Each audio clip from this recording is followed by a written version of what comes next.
হরে কৃষ্ণ। বৈশাখ মাসের শুক্লপক্ষের এই তৃতীয়া তিথি হল অক্ষয় তৃতীয়া তিথি। এটি সবথেকে শ্রেষ্ঠ দিন। এই অক্ষয় তৃতীয়ার বেশ কিছু মাহাত্ম্য রয়েছে, যেহেতু এটি একটি সর্বশ্রেষ্ঠ দিন। তাই এই অক্ষয় তৃতীয়াতে অক্ষয় কথাটির অর্থ হলো যার কখনো ক্ষয় হয় না। তো আমরা যেই কাজই করি না কেন, যদি আমরা খুব ভালো কাজ করি বা পুণ্যকর্ম করি, সেটাও যেমন আমাদের অক্ষয় হয়ে থাকবে। সেদিন যদি আমরা কোনো ভুল কাজ করি বা পাপাচারণ করি, তাহলে সেটিও কিন্তু আমাদের অক্ষয় হয়ে থাকবে। তাই এই অক্ষয় তৃতীয়ার দিনে আমাদেরকে ভগবত চরণে আশ্রয় নিয়ে নাম জপের মধ্য দিয়ে দিনটি কাটাতে হবে। তো এক এক করে আমরা অক্ষয় তৃতীয়ার মাহাত্ম্যগুলো শুনে নেব। প্রথমত, এই অক্ষয় তৃতীয়ার দিন থেকেই আমরা যে চারটি যুগের কথা জানি, সত্যযুগ, ত্রেতা যুগ, দাপর যুগ এবং কলিযুগ, এই দিনের থেকেই এই যুগগুলির সূচনা শুরু হয়। দ্বিতীয়ত, এই অক্ষয় তৃতীয়ার দিনে যব নামক যে শস্য, সেটির উৎপাদন হয়েছিল। তাই বলা হয়ে থাকে যে এই অক্ষয় তৃতীয়ার দিনে আমরা যদি হোম যজ্ঞ করে যব ভগবানের চরণে নিবেদন করতে পারি বা যজ্ঞে আহুতি দিতে পারি, তাহলে সেটিও খুব পুণ্যকর্ম হিসেবে ধরা হয়ে থাকে। বা আমাদের পক্ষে যদি সম্ভব হয়, যবের তৈরি কোনো ভোগ আমরা ভগবানকে অর্পণ করে সেটি প্রসাদ হিসাবে সবাই গ্রহণ করতে পারি। এই অক্ষয় তৃতীয়ার দিনে ঋষি যমদগ্নি এবং রেণুকা মায়ের গর্ভে ভগবানের ষষ্ঠ অবতার পরশুরাম আবির্ভূত হয়েছিলেন।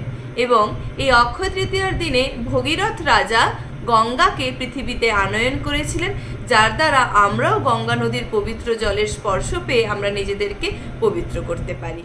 এই বিশেষ তিথিতে মহাভারতের রচনা কার্য শুরু হয়েছিল। যেই মহাভারত রচনা করেছিলেন মহামুনি ব্যাসদেব এবং লিখেছিলেন সিদ্ধিদাতা গণেশ।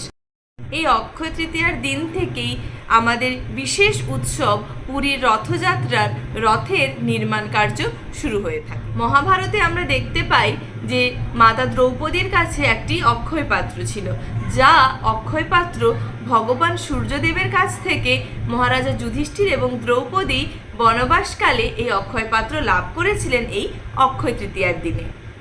আমরা ছোটবেলায় পড়েছি যে বেদ শুনে শুনে মনে রাখতে হতো, তাই বেদের আরেক নাম শ্রুতি। তো এই অক্ষয় তৃতীয়ার দিনেই বেদ প্রথম প্রবর্তিত হয়েছিল। এই অক্ষয় তৃতীয়ার দিনে কুবের দেবাদিদেব মহাদেবের আরাধনা করে ধনপতি হয়েছিলেন এবং স্বর্গের কোষাধ্যক্ষ পদ লাভ করেছিলেন। এই অক্ষয় তৃতীয়ার দিন, যেহেতু বৈশাখ মাস, তো ভীষণ গরম, তাই এই অক্ষয় তৃতীয়ার দিন থেকে ভগবানের চন্দন যাত্রা শুরু হয়। কেননা ভগবানের শ্রী অঙ্গে চন্দন লেপনের দ্বারা ভগবানের শ্রী অঙ্গকে গরমকালে ঠান্ডা রাখা হয়। তাই এই অক্ষয় তৃতীয়ার দিন থেকেই ভগবানের চন্দন যাত্রার শুভারম্ভ হয়। মহাভারতে দ্রৌপদীর বস্ত্রহরণের দিন ছিল এই অক্ষয় তৃতীয়ার দিনই। তাই দ্রৌপদী পূর্ণ আত্মসমর্পণের পর ভগবান শ্রীকৃষ্ণ তাকে বস্ত্রহরণ থেকে রক্ষা করেছিলেন। তাই আমরাও যদি ভগবানের চরণে আত্মসমর্পণ করি, ভগবানও আমাদের রক্ষা করবেন, কেননা তিনি মঙ্গল ভবন অমঙ্গলহারী।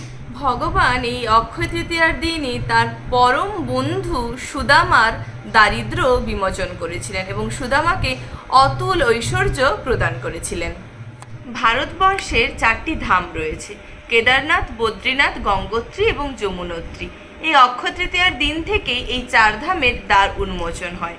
ভাতৃদ্বিতীয়া থেকে অক্ষয় তৃতীয়া অবধি 6 মাস এই চার ধামের দ্বার বন্ধ থাকে এবং সেখানে অক্ষয় প্রদীপ জ্বলতে থাকে।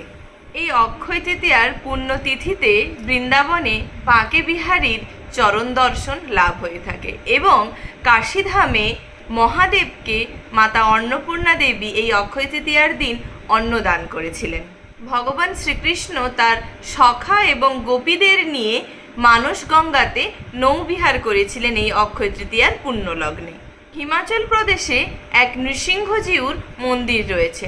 সেই নৃসিংহজিউর মন্দিরে এই অক্ষয় তৃতীয়ার দিন চন্দন বেষ্টিত বিগ্রহ দর্শন লাভ হয়ে থাকে এবং এই দিনের পরে বিগ্রহ থেকে যে চন্দন তোলা হয়, সেই চন্দনের পরিমাণ হয় প্রায় 48 কেজি। আমাদের এই জড়জাগতিক জীবনে ধন সম্পত্তির প্রয়োজন হয়, তাই এই অক্ষয় তৃতীয়ার দিনে অনেকে ধন সম্পত্তি লাভের জন্য বৈভব লক্ষ্মী ও নারায়ণের পুজো করে থাকেন। এই ছিল কিছু অক্ষয় তৃতীয়ার মাহাত্ম্য। এছাড়াও অনেক মাহাত্ম্য রয়েছে এবং যুধিষ্ঠির মহারাজ এই অক্ষয় তৃতীয়ার মাহাত্ম্য সম্পর্কে শতাত্রিক ঋষিকে প্রশ্ন করেছিলেন। শতাত্রিক ঋষি এই অক্ষয় তৃতীয়ার মাহাত্ম্য সম্পর্কে যুধিষ্ঠির মহারাজকে বর্ণনা করেছিলেন। তো এই অক্ষয় তৃতীয়ার অনেক মাহাত্ম্য রয়েছে।